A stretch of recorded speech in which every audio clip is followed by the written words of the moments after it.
অন্তর্বর্তীকালীন সরকার, যে কোনো তত্ত্বাবধায়ক সরকার সর্বদা তার নিষ্ক্রমণ পদ্ধতি সম্বন্ধে চিন্তা করা উচিত। এই সরকারকেও সেটা করার সময় এসে গেছে। এক্সিট পলিসি চিন্তা করার সময় এসেছে এবং একই রকম ভাবে এটাকে যেটা করলে ডিউটি কমপ্লিশনের রিপোর্ট দেওয়ার সময় হয়ে গেছে। অর্থাৎ ওনারা এন্ড অফ টাস্ক রিপোর্ট লাগবে, অর্থাৎ ওনার এই মুহূর্তে উনি আর যেটুকু সময় আছে এর ভিতর দিয়ে কি অর্জন করে বের হয়ে যেতে চান সেইটা ওনাদের এখন বলার সময় এসেছে।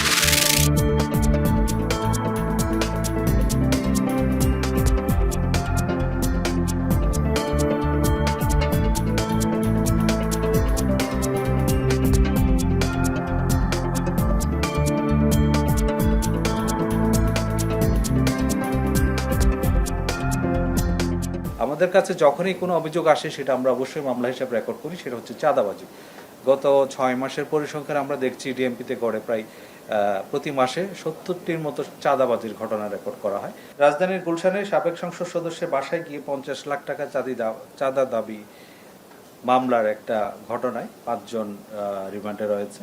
তাদের একজনের বাসা থেকে 2,25,00,000 টাকার একটা চেক উদ্ধার করা হয়েছে এবং এই ঘটনার প্রেক্ষিতে পৃথক একটি মামলা কলাবাগান থানায় প্রক্রিয়াধীন রয়েছে।